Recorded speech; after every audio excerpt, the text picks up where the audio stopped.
Hi there, it's Doreen Velin. I'm back again, and I'm glad you're back with me. And I'm doing a little bit of tricks of the trade, and I'd like to share my tricks of the trade with you.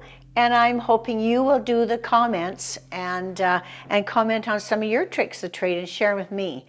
That's how we get something going here. And when we share tricks of the trade with each other, we all gain from it. So welcome. Okay, I'm going to do some tricks of trade. One little trick of the trade that I'd like to share with you is all your paints. If you take a nice piece of, you can use a multimedia paper, and I've got, I did a felt pen, just an ordinary Sharpie is all you need. Draw a line. I've got transparents here. I got dollar store, Dollarama paint here. And my golden, which is the brand I usually use, is golden. So I've got my golden acrylics here and watercolor here. So what is this for? This is for a very important reason. Golden is one of the very few products that actually do this, but not very many of them do. So when you look at the front of the golden, it's got black lines, and that's just like this line. And then what they do is they take a swipe over it, and it tells you how transparent it is. And it's really good to know which of your paints are transparent and which aren't. Because if you're doing a glaze and you want to just kind of get over the top of a picture, and you happen to have an opaque paint on your brush, it kind of screws it up. So let's find out which one of my paints are transparent. So I'm going to pretend this isn't on here because like I said, some of the other brands don't have this. So I'm just going to actually try to cheat here a little bit. I've got so many colors. Instead of going in and putting them on a tray, I'm just going to do it. Now this is my golden, so this is this line right here. And I'm just going to take some off the cap here. It's just easier. And go across. And if you want, you can label it. So there you see that that one is transparent, very transparent. And that is the Naphthol red light. Okay.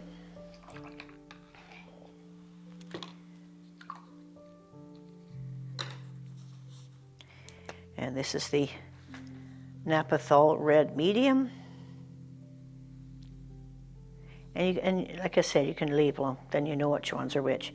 And that's still transparent, even though it's quite a dark color. You wouldn't think it'd be transparent, but it is. So when you're doing a bit of a glaze, if you want a bit of a rose tone, put lots of water and a little bit of this color, and you'd get, and put this all over your picture when you're finished, and you get a lovely glaze. I'll show you in another video, if you keep watching, how I did put a glaze on a picture. And it didn't work. But okay, this one here is the color I hate mostly in this thing, but I use it a lot. I don't use it very much because I don't like it. It's a phthalo green, the blue shade of phthalo green, and it's just so staining. I don't like it. It's an awful color. And these are all goldens, by the way. This is permanent green light. So let's see. It might be permanent, doesn't mean it's transparent. It's less transparent. So there you got some opaque happening there. You can't see that black line as much on this one. Now I'm going to try the dollar store ones. They'll be interesting. I've never tried this before, so this is good for me too.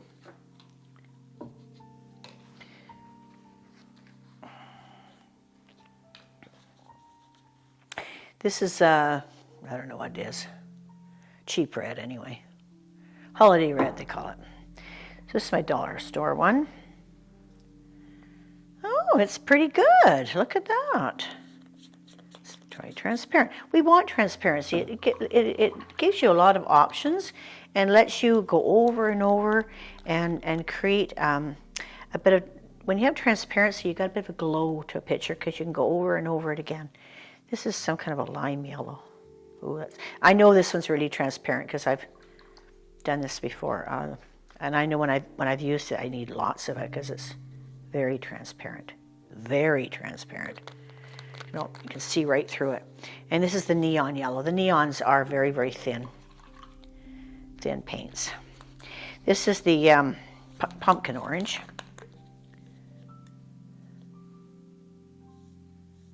That's more opaque. That's more opaque. See? It's covering quite a bit of that black, even more than the red. Kind of surprising, eh? And this is a hunter green. It's a nice color for doing all your trees and your forest. Put a little bit of brown or deep red with it. Get some nice different shades of green and trees. Works good. There. Well, I'm really quite actually pleased with the dollar store ones. Now my buddy, she won't disagree with me, but I can see a lot of transparency in here. So now I'm going to show you the golden. This is the golden. These are transparents. This is Payne's Gray. It's my favorite color.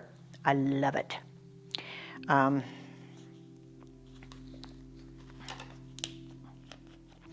It's a bluey black, and I just love it. So if you don't want just a pure black and just want that little bit of color in your black, I love it. It's my favorite, one of my favorite colors. And that is completely opaque, which I did not know that it was that opaque. So it completely blocks out that black. This is the Golden Hansa Yellow Medium. These are all supposed to be transparent, so these should be transparent.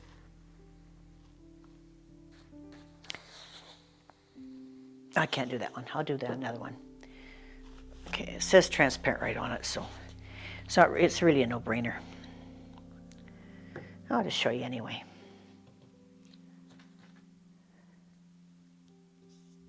See how transparent that is? Oh, that's transparent. And these are lighter too. They're very thin and watery. When they go on your palette, they'll just run. So this is the red. They even have a little, oh, this one even has a little marble in it. Remember the marble video? You guys, if you haven't seen it, you got to watch the marble video when we did marbles in a frame and just rolled them around. And there was a good lesson in there how to play marbles if you've never done it before. If you're my age, you've done it.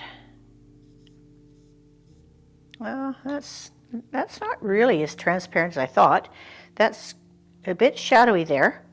And it's, oh, this is an airbrush. I grabbed an airbrush one, so I don't know if they're any different or not. Okay, so those are those ones. Now I'm going to show you the watercolor. Now I'm just going to show you a few colors. This is a little Russian set. I've told you about this before. I use it for traveling. I love it. And I think you can send away for these little pods as refills. I haven't tried it yet. But I love this little set. It's got very good quality of paint in it. Let's try again. Let's try red here.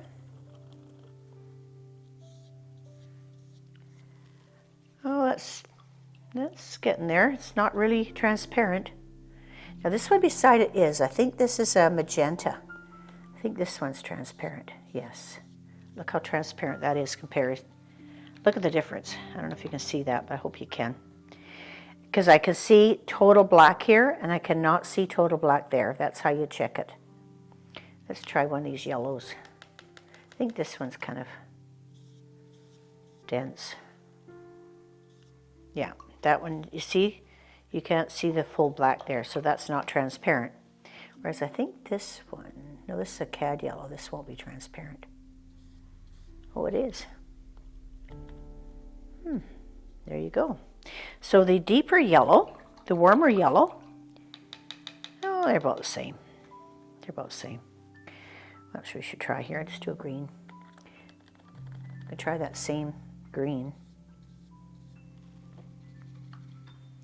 And let's try one more green, this one. This is that horrible green. I don't like this. Phthalo green. I've never liked phthalo green. It's just so phony, and I try to use it in the for forests and stuff. It's so bluey. I just don't like it. Just so phony. Anyway, that's a really good chart for you. Put all the names beside it, and then when you take out your paints, you know exactly what you got. You're not guessing, and you're not getting it on a palette and then making a mistake. So that's my trick number 1. Now we're going to try something different. This is when when you do buildings, I was going to bring a painting that I did do with this, but I have to go get it and it takes too long, so I won't do it now. But when you're doing buildings or a cityscape and you want to do windows, try a fork. It works great. I'll show you. So on a light color building, and make sure you put it straight up and down. I just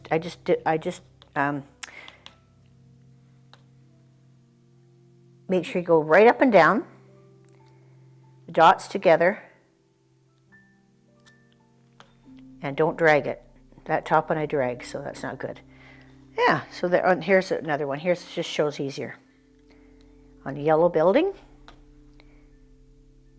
And if you want to have it kind of funky, you can kind of go like this. But you got some windows. Then on the black color, you want white. I like this one. Works out nice. I got to tell you, I was doing this painting that I haven't shown you, but I did this painting in it, and I really wanted to do a skyscape of Vancouver, and I wanted it all to scale. So I was very, very adamant about having the windows proper. So my husband, bless his soul, went to Opus and found a little bottle with this 3 little prongs inside of it and a handle. Cost him $25. And I think it's for leather or something, he said. And then when he came home with it, and I had found this fork, and the poor guy, oh dear. So it's still in the tube. I haven't used it again. I never did use it, because the fork's better because it's got 3. Now, if you only want 2, and you want different spaces, just break your fork. They're just plastic forks. So just use your outside ones, or you could take out every second one.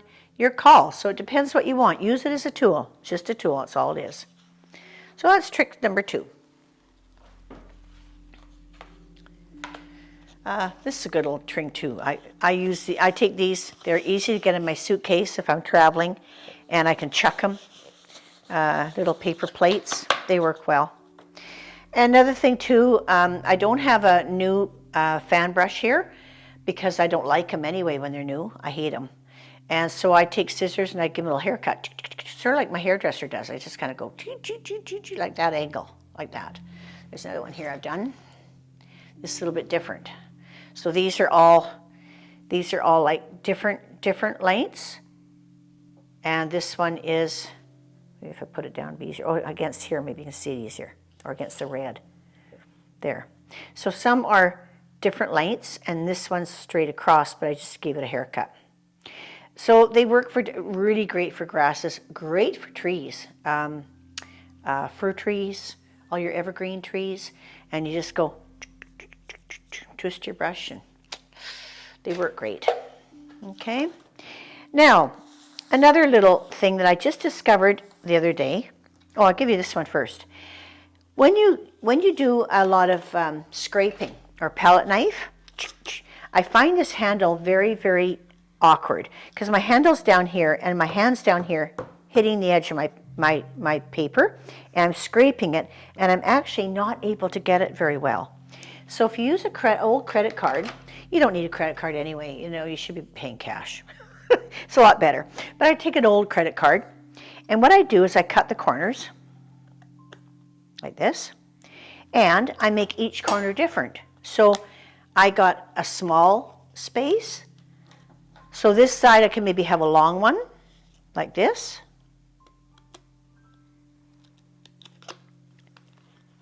Okay, so I got that space there. This one I can have it long if I want it. So I'll just do a little tiny dent here.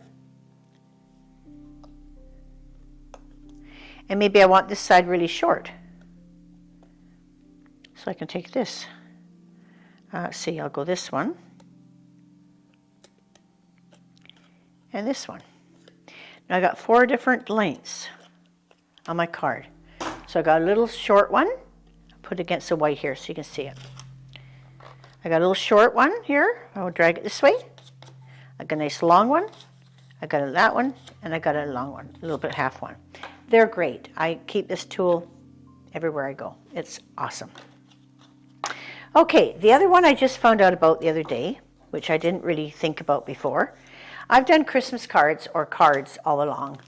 And when you buy these cards at the shops, at the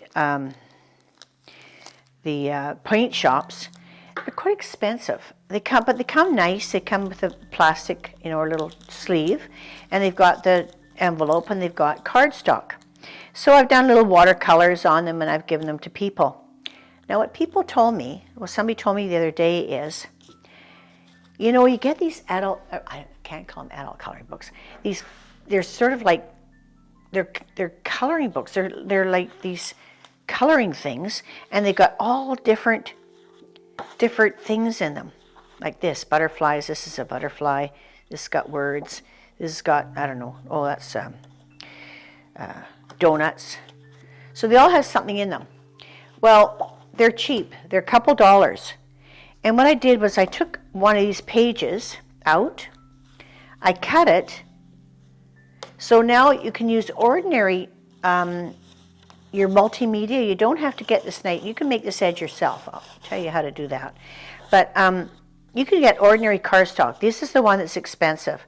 But to cut little slits, I don't have a pointy scissors, so I used a really, really pointy tweezer, and I made a hole, and then I was able to get my scissor in without making a mess. So let's do that right now. I'll do the last one for you. And then what you do is you paint your picture. See, it makes a mess when you don't put that in. Then you paint this, so if I finish this picture, when I finish it, then I just put it inside like that. And I've got a nice gift to give to somebody, and they can take that picture out, and they can put it in a little frame if they want, and they can put it on their wall. Most people, like myself included, I was gluing them to the paper. Well, once they're glued, you can't do much about it. So this is a nice way for them to be able to take it out, and you can put a different thing in it every time. So that's a really good idea. So I think that does my tricks and trades. I want to thank you for watching us today, and I want you to come back again, and I really want you to share these tricks with me. I really need them. So that's all I have for you today. I want to thank you very, very much for joining us today. And remember to put some comments on and share your tricks of the trade with me. I would really, really appreciate it. So also subscribe and click that notification bell. And come back again. Thanks for joining me.